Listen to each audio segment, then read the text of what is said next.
pagi sahabat-sahabat semuanya. Apa kabar hari ini? Mudah-mudahan semua dalam keadaan sehat walafiat dan selalu dalam lindungan Tuhan Yang Maha Esa.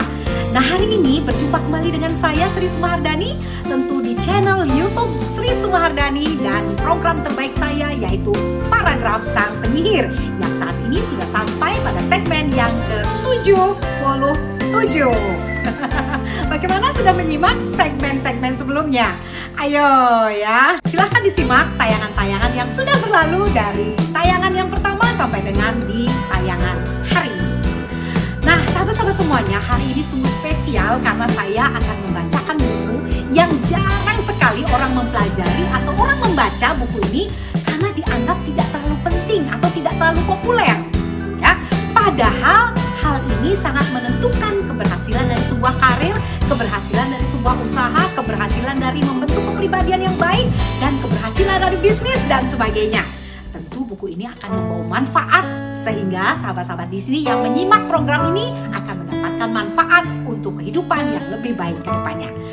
Nah, sebelum saya bacakan, silahkan dulu untuk mensubscribe channel YouTube Sri Sumahardani, like, comment, kemudian share, bagikan ke banyak orang karena ketika kita membagikan hal-hal positif, tentu pahala akan banyak datang dalam kehidupan kita.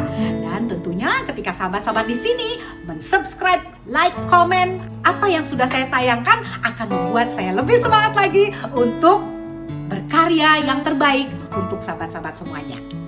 Bagaimana? Silahkan dulu untuk klik ya, mensubscribe channel YouTube Sri Sumahardani. Nah, sahabat-sahabat semuanya, sering sekali kita mendengar orang berkata seperti ini. Wah, saya nggak mau berbicara dengan atasan saya. Wah, males deh kalau bicara dengan atasan saya. Ah, malas saya bicara dengan orang itu. Ah, malas juga saya bicara dengan teman yang satu itu. Dan sebagainya ya. Nah, hal ini terjadi salah satunya adalah karena menganggap orang yang kita ajak bicara atau orang yang kita anggap malas untuk diajak bicara, malas untuk curhat dan sebagainya, karena orang tersebut tidak memiliki kemampuan mendengarkan yang baik atau tidak memiliki sebuah kemampuan komunikasi yang baik, atau kita sendiri bukan menjadi seorang pendengar yang baik. Ketika teman-teman kita atau bawahan kita tidak mau menceritakan, tidak mau curhat kepada kita, hati-hati ya. Disinilah sebenarnya kita bercermin pada diri kita sendiri. Jangan-jangan kita tidak memiliki kemampuan untuk menjadi pendengar yang baik. Nah, inilah yang saya bahas ya. Jadi bukan hanya bagaimana orang itu dapat berkomunikasi yang baik itu dengan berbicara yang baik, berbicara di hadapan orang baik dengan baik, tetapi bagaimana juga dia dapat menjadi seorang pendengar yang baik.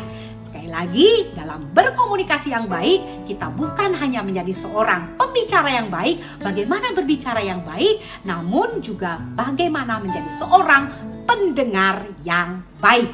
Karena menjadi seorang pendengar yang baik ini akan membuat karir kita bersinar, akan membuat jalan hidup kita lebih positif, juga akan membuat bisnis kita lancar, juga akan membuat pribadi kita menarik, dan hal-hal positif lainnya yang didapatkan dari bagaimana kita menjadi seorang pendengar yang baik.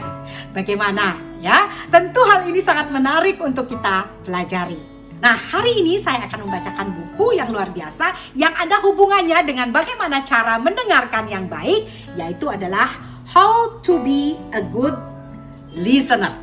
Bahwa ternyata mendengar itu ada seninya. Ya, buku ini adalah karya dari Renata. Buku ini sebenarnya terbitnya di tahun 2018. Di mana daftar isinya dari beberapa bab, membangun pribadi sebagai pendengar, kemudian bertindak sebagai pendengar, etika berkomunikasi, pemimpin yang baik adalah pendengar yang baik, pemimpin bijak pasti mendengarkan keluh kesah bawahannya. Ya, nah inilah yang akan saya bacakan di halaman 48. Manfaat lebih banyak mendengarkan daripada banyak bicara. Ada perbedaan makna kata yang sangat mendasar antara kemampuan mendengar dan mendengarkan. Mendengar adalah sebuah proses di mana alat indera pendengaran kita atau telinga menangkap suara dan meneruskannya ke otak yang dilakukan tanpa disengaja sebagai pertanda berfungsinya alat pendengaran kita. Sedangkan mendengarkan adalah sebuah proses mendengar yang dilakukan secara sengaja dengan tujuan untuk mengetahui sesuatu dan mendapatkan informasi dari apa yang ingin kita dengar. Pada zaman sekarang ini, menjadi pendengar yang baik sangat diperlukan supaya senantiasa tercipta keharmonisan dalam segala aspek kehidupan, seperti dalam lingkungan keluarga, pekerjaan, dan lingkungan tempat tinggal kita.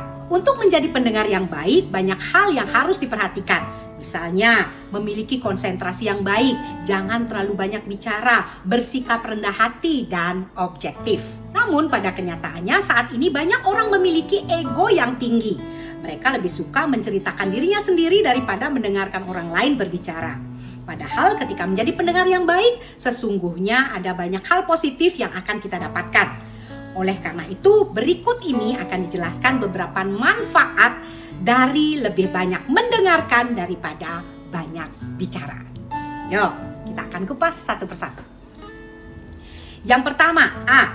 Dapat membuat seseorang semakin pandai dan bijaksana. Dengan lebih banyak mendengar apa yang orang lain bicarakan, mulai dari bidang politik, kesehatan, sosial, dan sebagainya, maka Anda akan mendapatkan informasi dan kabar terbaru dari orang-orang tersebut.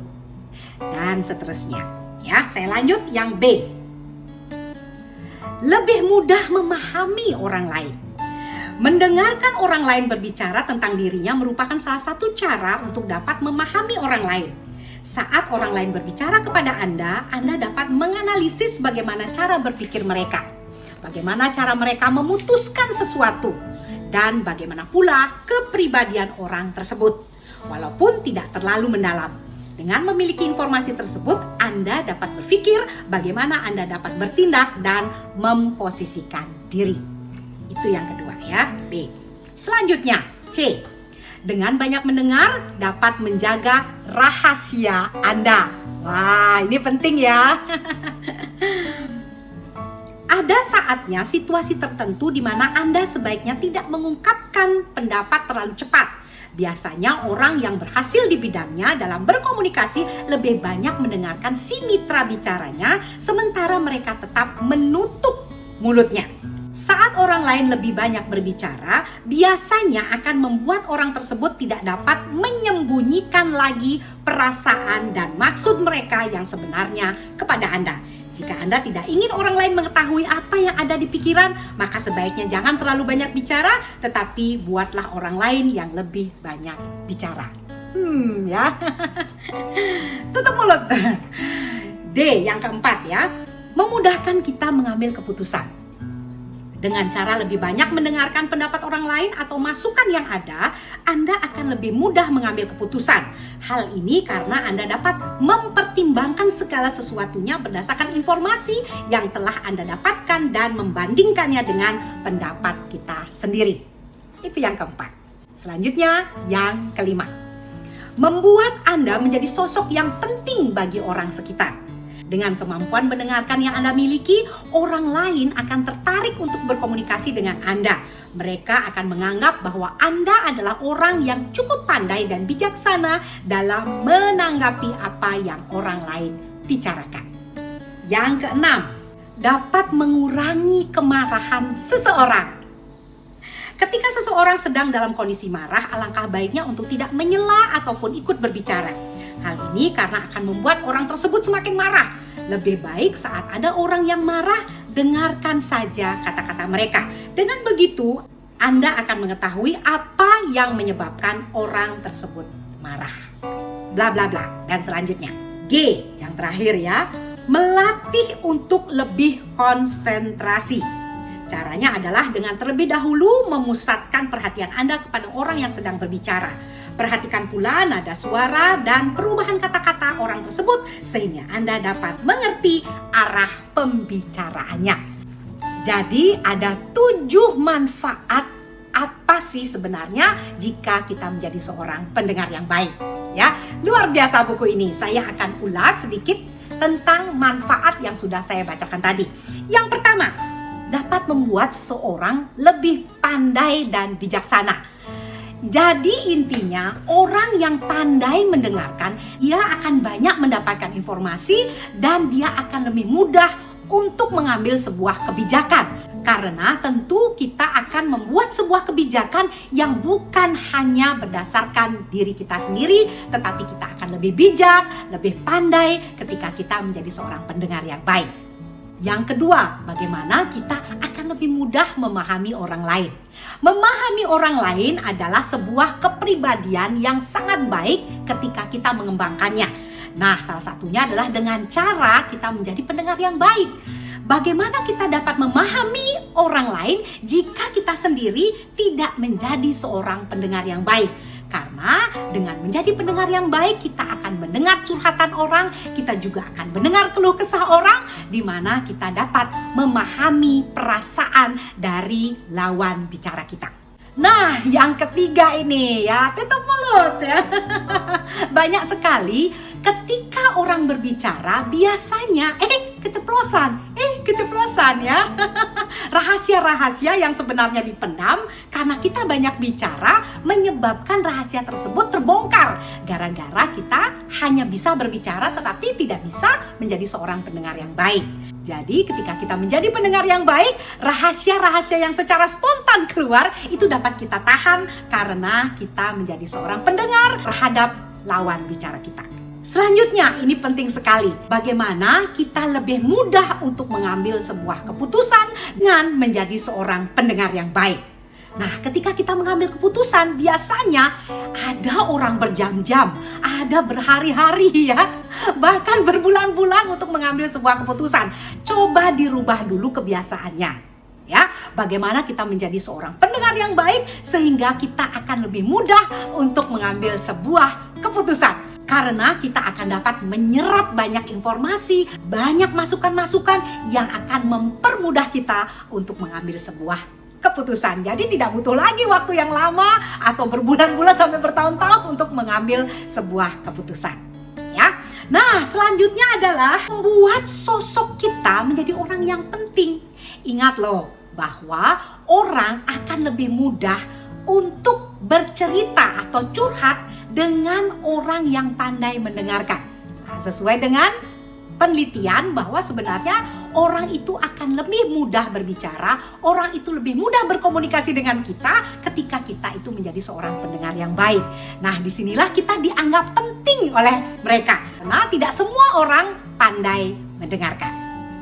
Nah, selanjutnya manfaat yang keenam ini juga penting sekali. Bagaimana ketika kita menjadi seorang pendengar yang baik, kita dapat menurunkan kemarahan dari seseorang. Ayo, siapa di sini sering berhadapan dengan orang-orang yang sering marah, orang-orang yang sering komplain? Cobalah pelajari hal ini. Bagaimana kita menjadi pendengar yang baik, akan tahu sebenarnya apa sih masalahnya sehingga orang tersebut marah terhadap kita, sehingga orang tersebut mengeluarkan amarahnya, dan tidak sebaliknya orang tersebut akan semakin marah di hadapan kita. Nah, dia tidak bisa mengungkapkan kemarahannya karena kita bukan menjadi seorang pendengar yang baik ya. Dan manfaat yang ketujuh adalah bagaimana ketika kita menjadi seorang pendengar yang baik, sebenarnya kita melatih konsentrasi. Hal ini bisa terjadi ketika orang tersebut sulit sekali untuk berkonsentrasi pada suatu hal. Nah, inilah kita belajar agar konsentrasi kita dapat terlatih dengan baik. Karena tanpa konsentrasi kita tidak bisa fokus untuk mendengarkan lawan bicara kita. Oke, bagaimana sahabat-sahabat semuanya? Tentu manfaat menjadi seorang pendengar yang baik itu banyak sekali. Disinilah kita akan berlatih menjadi pribadi yang menarik sehingga kehidupan kita ke depannya lebih mudah untuk mencapai cita-cita bahkan impian-impian kita di masa mendatang. Mari kita latih dari sekarang untuk menjadi seorang pendengar yang baik. Sampai di sini dulu.